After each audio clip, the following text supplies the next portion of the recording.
Hey everybody, thanks for joining us after that short little break. We are now into our second segment of this episode, which is Real Estate Roundup, and specifically pertaining to the appraisal world.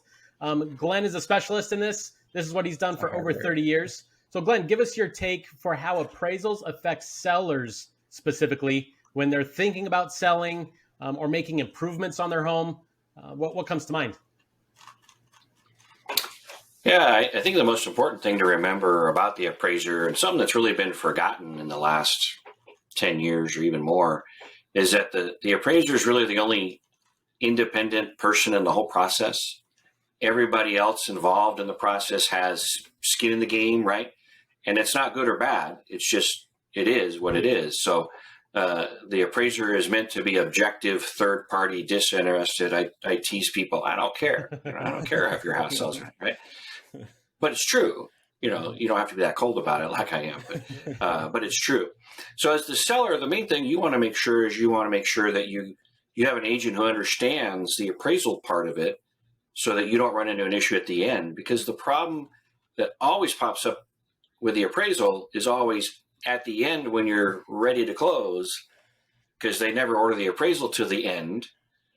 So any bank executives listening, order it sooner in the process. Thank you. Yeah. But finding a real estate agent who truly understands what your property is worth and what potential valuation issues, if you have a standard property that's easy to appraise. Some are easier than others, right? But if you have a lot of unique features, you have some custom stuff, you have a pool, you have a guest house, you have a tennis court, you have a helicopter landing pad, whatever your thing is. Anytime there's more uniqueness, the challenge becomes more significant for both the listing agent and the appraiser. So having a listing agent who understands that and understands the appraisal process is certainly something you want to look out for especially if you have a really unique property or an area that's got a lot of variety in it. Some areas are fairly homogeneous as far as the homes, and other areas have a tremendous variety, both age, level of updating, condition, quality, lot size, views, amenities. It gets pretty crazy. Yep. So that's where you get affected, and it's always at the end that you get affected. Okay. So how about in terms of those improvements? Because I think a lot of sellers say, okay, if I improve X, I should get more money for my house. So specific question for you, what are the improvements sellers sometimes choose to make that you're like, as an appraiser, you're saying that's not going to improve the dollar amount that you're going to get right. back? Yeah. The biggest thing is there's really almost nothing that you get dollar for dollar back. So if you're looking to improve your house to get more money out of selling it, there's not really much you can do on that front. I think the things that the real estate agents suggest, and is the best idea, is declutter, clean up the landscaping a little bit, fresh paint, things that don't cost a lot of money, that get just the presentation and just get people to be less critical of the home and more willing to pay, whatever the market value is. As far as improvements go, it depends on your neighborhood, right? If you're in a $500,000 neighborhood, I don't know if those exist anymore, but if you're in a $500,000 neighborhood, right? So putting in, a guest house or an exquisite pool with a lagoon, and that the people that buy there aren't looking for that. So you really lose money big time on those. And even in a custom market, you might not get full dollar out of those, but you'll get more in a custom market or a higher end market than you would there. So it's good to recognize where you're at to decide on what you're going to do. Because if yours is so far superior to everything, people will go to a different neighborhood to get that. This location is still the most important factor is location, right? Yep. Nothing more important than that. So I've heard a few times too that and correct me if I'm wrong, and would love your opinion on this more than anything, is you don't want to be the worst house in the neighborhood, and you also don't want to be the most expensive looking house in the neighborhood. You kind of just want to be right in the middle of everything. Is that true, or does that still vary from case to case? Well, yeah, the more in the norm you are, right, the more typical you are for the neighborhood, the easier it is to sell. The easier it is to find comparisons to determine what it's really worth. Being the worst house in the neighborhood isn't necessarily a bad thing because you're actually get pulled up. It's hard. Like in appraising, we actually have to bracket our value, our final value, even before we make adjustments. Mm-hmm. So when you're the worst, we actually ideally will find something worse than yours, similar to yours, and better than yours, and then reconcile, to demonstrate how the market's reacting to that. Mm-hmm. And that's a challenge both on when yours is the worst or when yours is the best. When yours is the best is the hardest because you have to demonstrate that that local market is willing to pay that price. And sometimes there's just a maximum price in that neighborhood and it's just not going to go over it, until the market goes crazy like it's been lately. But there were markets that were just stuck at a number. It's like, we're not going above 800,000 in this market. It's just not going to happen no matter what you do to your house. Yeah.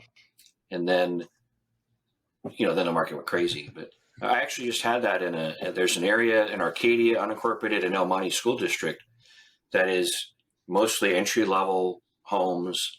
Average square footage is, 1,400 square feet. And there's just no market there for big giant homes like above 2,800, 3,000 square feet because they'll live somewhere else. They want to live there because it's affordable, right? And that doesn't meet their criteria. So that one was the thing where they had a ceiling for the market. And go ahead, Jay. Sure. I'm just going to throw in an example here in Denver. There was in Littleton, so one of the smaller towns out here in the Denver metro, their average home prices, and this is speaking to what Glenn says, I can easily say it's the same way no matter what part of the country you are. This neighborhood averaged $600,000 per home, and there was this like $1.2 million home with just in the middle of it all. And that thing in the middle of a hot housing market that we had before it started kind of leveling out, it sat on the market for about 3 months. And I think it was, and to Glenn's point, if you can afford a $1.2 million home, you don't want to live among $600,000 homes. You're like, I want to be the best or right in that area of the other $1.2 million homes. So no matter what price points you're looking at and what part of the country you are, this is just going to be reality for you. So definitely take what Glenn is saying and understand that before you start putting in a pool in an area where pools aren't very common in that neighborhood. But Nick, I'll hand it off to you. Yeah, Glenn touched on a little hot topic of living space. And in California especially, ADUs are popping up. I know a lot more. And people want to maximize that living space. So before I even try to go down that rabbit hole, Glenn, what are your experiences from an appraisal standpoint based on people trying to max out the selling price and saying, hey, I should be able to count that or what have you? Right. Yeah, that's actually probably the biggest area of conflict, disagreement, or whatever you want to call it, between appraisers and the rest of the world. Sellers, agents, that type of thing is what counts as living area. And the biggest problem, I think, with all of that is that everybody assumes that if it doesn't count as living area, then it doesn't get value. And that's not true.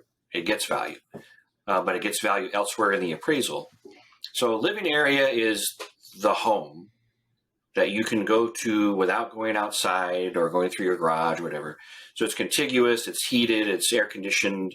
If you're in areas that require heat and air conditioning, and you don't have to go out somewhere to do it. And it's also generally above grade.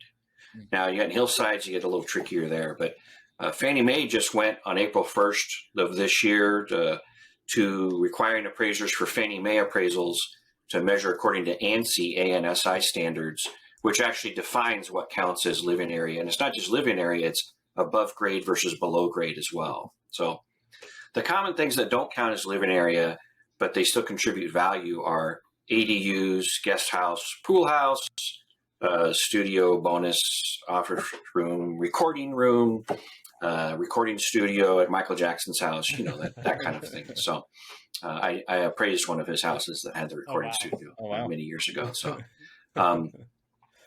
and again, just by definition, if it's not where you live, it becomes an amenity.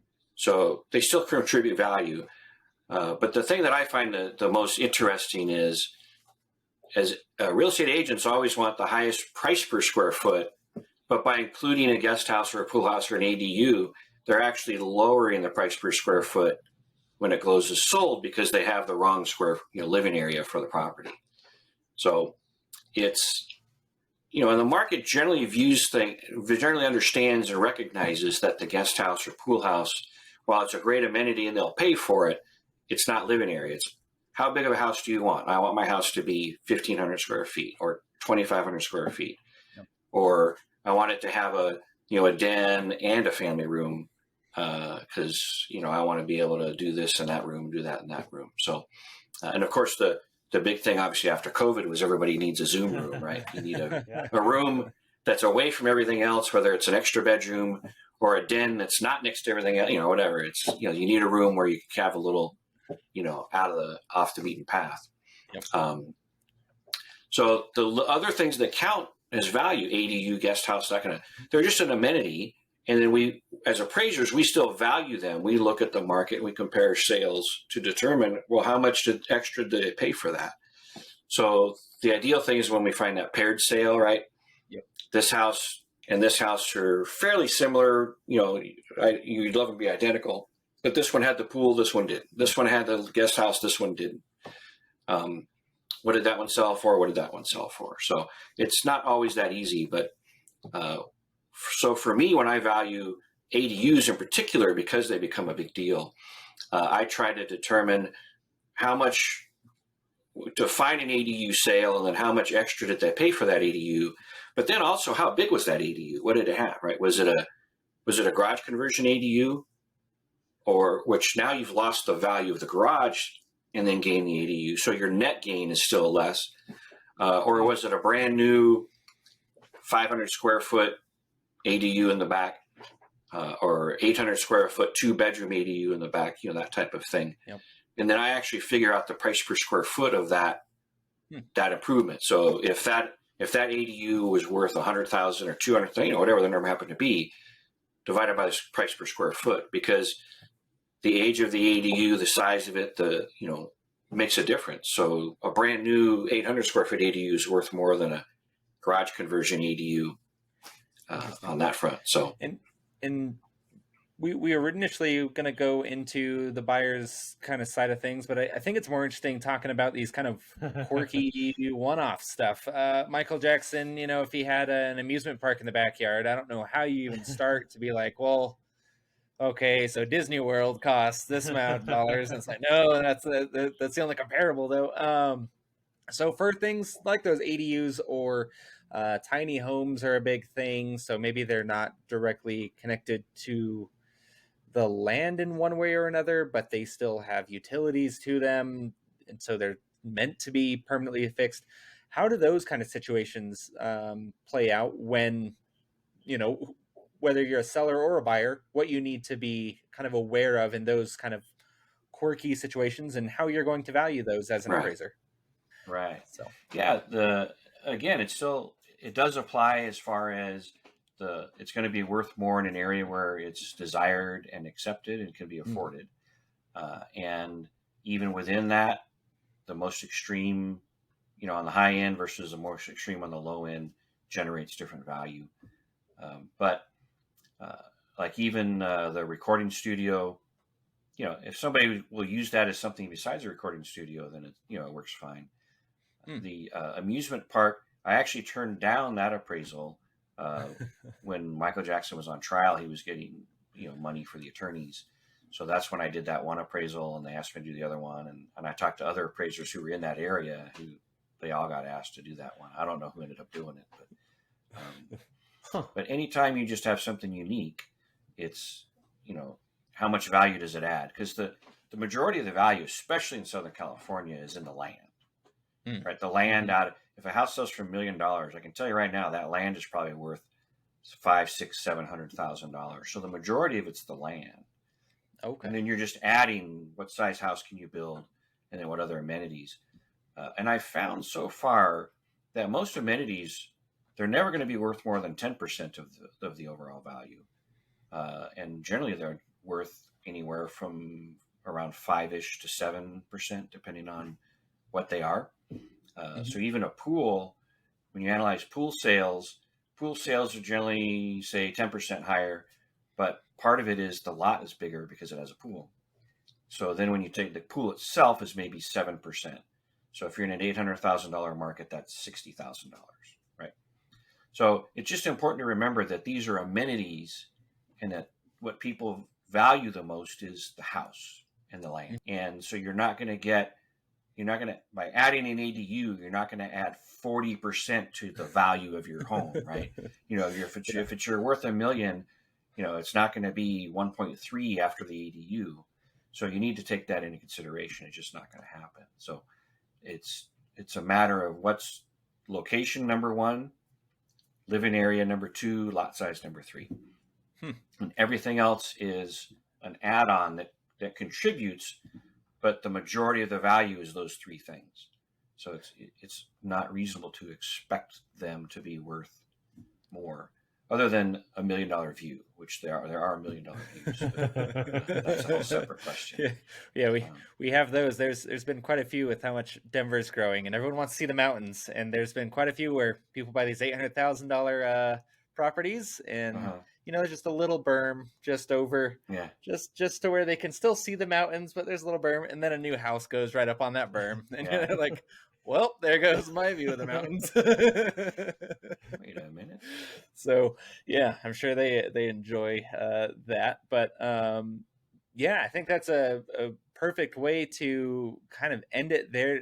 Tons of information, that very fun and useful information for anyone that's looking to buy or sell a home in the next 5, 6, 12 months, or even if you're thinking about putting it on tomorrow. Be sure to reach out to a realtor that knows what they're talking about, and that actually listens to the appraisers that they work with, so that you get a genuine understanding of what can be done to help sell your house for more, or if you're looking to buy a house with one of those kind of weird, quirky one-offs, make sure that you're not overpaying for it just because you have a pool, but it's in Montana, and you can't use that pool most of the year because it's frozen over, or you have to now install a heater. So just be aware of all of these things. Glenn, thanks for giving us a nice crash course on values of properties and how that works. I know I learned quite a few things. We are now going to take a brief break, and then we're going to jump right into Business Bookend, where today we're going to be talking about Power of Regret by one of our favorites, Daniel Pink. So join us back in just a few moments, and we will dive right into that.